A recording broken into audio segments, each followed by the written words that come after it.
there, fans. Welcome back to Prime Animations. Welcome back to our channel. And as we're getting ready to close out the month of July, I just wanted to give you guys a special update regarding our remastering efforts, right? If there's someone who might be on the fence whether they should or they shouldn't get a hard copy, right? Hopefully the improvements that we'll go over today will help those who are undecided, right? And hopefully it'll change your mind a little bit, right? Let's just take a quick recap of where Galvatron's Revenge sits. A little over 7 months after it's released, right? So we're at about 888K, with about 24.6K likes, with a like to dislike ratio of 81.5. So we increased 1 basis point over last month, and the month isn't over yet. I don't think it will cross over until 81.6, but an increase is still an increase, and I'm glad that's going in that trajectory, right? So we're close to hitting the 1 million mark, and I'm really happy about that, to be quite frank. I'm more happy that there's about 25,000 people that genuinely liked this film, and that is phenomenal for us here, right? So let's start going over the updates, right? Let's get into the first section, which are character textures. If you've been following the channel over the last several months, during our project updates, I've provided screenshots of characters that we've added battle damage to, right? This was a fair critique that came out right after our movie dropped. Someone stated, hey, doesn't look right.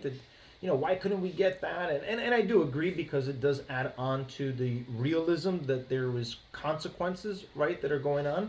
So, we went back and as we were re-rendering, we went back and we added battle damage to a good number of characters, right? Now, some of you guys may ask, why didn't we do it before? Well, as I've explained, Jonathan and I did talk about having 2 separate characters, one that was non-battle damage and another one that was battle damaged, so that we can, make that progression. But by the time that Jonathan got done completing Cybertron City, that's when he decided to leave, and we were kind of left without those being prepped. Then when Ben comes in, Ben and I kind of discussed it. We touched on it. But to be quite frank, it fell off of my radar because we were just busy with so many other things. We had the delay that we had already mentioned, and so on and so forth. So all of those things, it got put on the back burner, and we didn't touch on it until afterwards. And like I said, it was a fair critique, and so I went back, and since we've been doing all of these adjustments, I went ahead and made those updates. And I'll just give you a list of the characters that we've added that battle damage to, right? We added it to Ultra Magnus. We added it to Bumblebee. We added it to Rodimus. We added it to Springer. We added it to Smokescreen. We added it to Knockout, Galvatron, and Slipstream. So there's a good number of different characters that got a nice texture battle damage update, and you will see that reflected in the Blu-ray. All right, so let's move on to environment textures, right? So after the release, long friend of the channel, turned member, CFF Studio, noticed the difference in texture from Earth-based environments to interiors, right? He goes, how come there's a difference between that? Oh, I explained to him, hey, this is what our render expert, right, was able to accomplish. So CFF Studio seems like he has a little bit more knowledge, and he offered to update those for us, in order to enhance the look and give us, give us a little bit more pop to those visuals when it comes to exterior environments. So just to give you guys a list of some of the scenes that were impacted by this upgrade, it would be scene 6 where the Autobots crash land. One of the things that Jonathan did when he originally textured it, when we were like in Blender 2.4, was he had a snow texture onto this particular mountain. That kind of went away when Ben came in, and I really didn't question. Again, we work with what we can, and we do the best that we can with what we have. I didn't want to exceed, asking about that, especially since we were so, far behind. So basically I just took it for what it is, but I definitely asked CFF Studio if he could add that snow texture, those patchy snow areas throughout the mountain, and he did. So I was really, really happy. So as you can see here, got a nice little change, and we added some snow to that particular environment. Then was scene 9, which was the Combaticons crash landing. So not only did he update the textures, but he added trees in the background, which was pretty nice touch. So you'll be seeing that. And of course, that scene 9, does correlate with scene 12. So you'll be seeing, you know, again, those trees carry out, but the look, the feel is very different. Actually, this scene seems to be a little bit on the cloudier side, right? Now that the destruction's happened.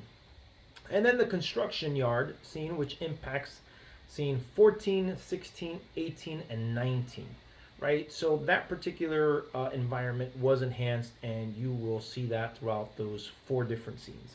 Specifically in 19, it's more noticeable because 14, 16, and 18 do kind of look the same, but then when we get to 19, it almost looks like there's a sunset happening. So even though 19 is still the construction yard, because we're going from a daytime to a sunset environment, it really does pop, and it looks very different. The next part is the speed. As mentioned in, one of our prior videos, in some cases, the frame rate was changed, and I don't know why. I don't know if it was done accidentally. It was more than likely done accidentally, right?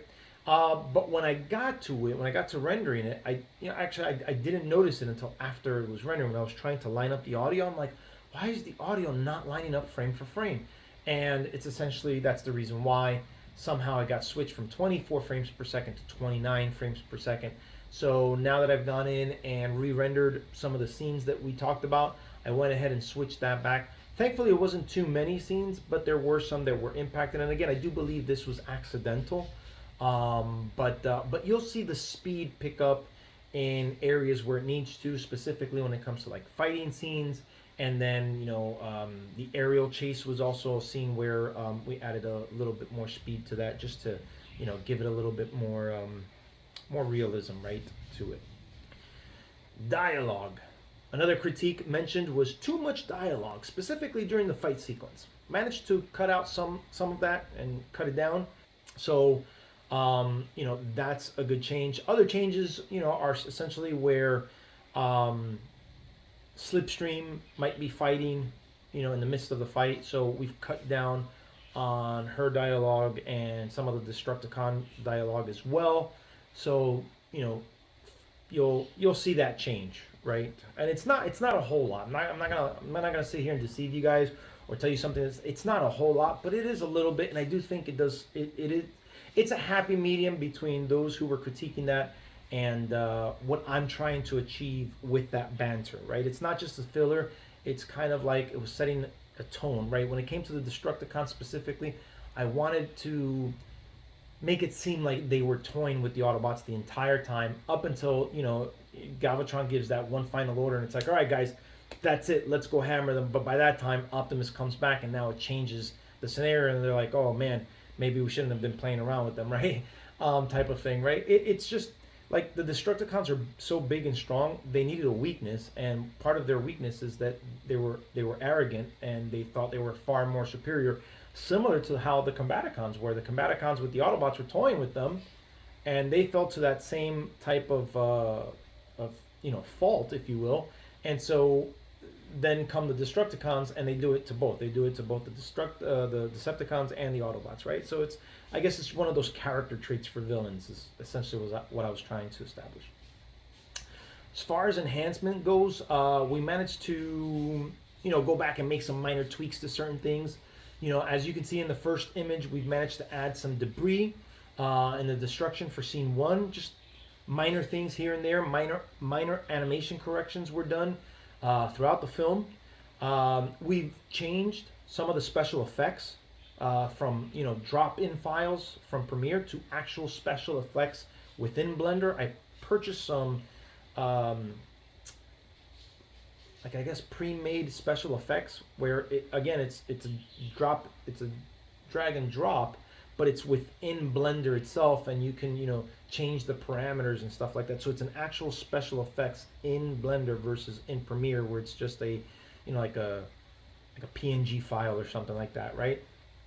So in some cases, we replaced explosions and lasers predominantly. Now, that doesn't mean all the lasers. It's just in certain areas, because even though we've enhanced our laser, I guess tactic, or the way that we approach lasers is going to be different in Dinobots Unleashed.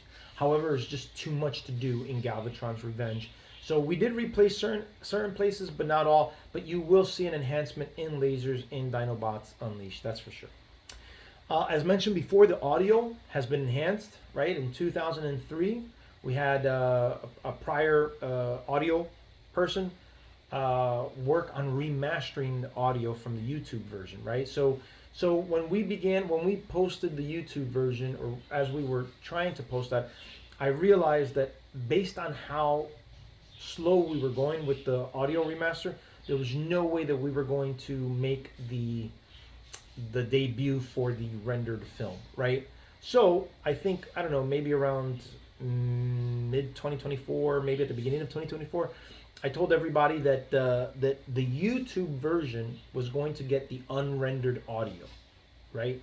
And that those who got the Blu-ray would get the remastered. Why? Because again, the remastered audio would not have been done by December of 2024, which was when we released it. It probably would still be worked on as of today if we had continued in the, at the rate that we were going at before. So to prevent further waiting of the film, I did that little, switch, if you will, or that adjustment, right? So those who, are getting the Blu-ray are going to get a remastered. And just to give you a quick sample of some of the things that were enhanced and fixed, there was an audio piece in scene 8 where RC's getting ready to give out some orders, and she mispronounces the word human, right? When we went back, we found old files of that line being reread. So we managed to take the word that was pronounced correctly and cut and paste it in. So her pronunciation of humans, of the word humans, is now corrected in the remaster. So that's just a sample of what we gave you. In addition to that, as we mentioned before, we've replaced my voice as Megatron. We've got our new guy. He's our VA director named Aiden. It's a different Aiden. And he's replaced my voice as Megatron, which he's done a phenomenal job. And then we also replaced the old Optimus Prime voice actor with a new Optimus Prime voice actor. And definitely think that you guys will like that as we've displayed it before. Let's get into the extras. What are the extra goodies that we'll be including in the Blu-ray? Right, we're going to try and give you as much as possible, but some of the followings, right? Definitely the remastered version, obviously, right? That goes without saying. We're also going to try and fit the YouTube version. Primarily, it's going to depend on the capacity of the Blu-ray disc itself, right? So if the capacity of that Blu-ray allows it, we will definitely put that in there. If it doesn't, then we won't. It'll be accessible on YouTube, so you can kind of do a split screen and compare that way. But if we can, we'll definitely put both on there, right? We're going to give you 3 partial animatics to Transformers Prime Dinobots Unleashed. This is exclusive bonus material. It's not going to be put up on our channel. So this is for you lucky folks who helped us out and picked this up. This is a special thank you for you guys. The 3 scenes are going to be Black Arachnia on Cybertron's moon. Darksteel discovers Shockwave in his secret lab. And then we get a Grimlock and Optimus and their first encounter. So those are the 3 partial animatics that you will get. So that's pretty cool. Additional exclusive bonus material will be deleted scenes to Galvatron's Revenge, and that'll include Springer versus Vortex, Knockout versus Scourge, Bulkhead versus Slipstream. So those are the 3 that you're getting for there. And again, those 2 aspects are exclusives. Additional things you'll get are some, promo art for Dinobots Unleashed. We'll do some character turnarounds of our 3D models. We'll do some still images of our character sheets. And then we'll do some additional rendered still images as well. Not just the character sheets, but the still images as well. Right? So you'll get that bonus material in there in the Blu-ray.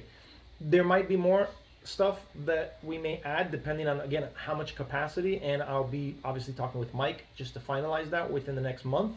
So, but I just wanted to let you guys know that that's what you're getting for the moment, right?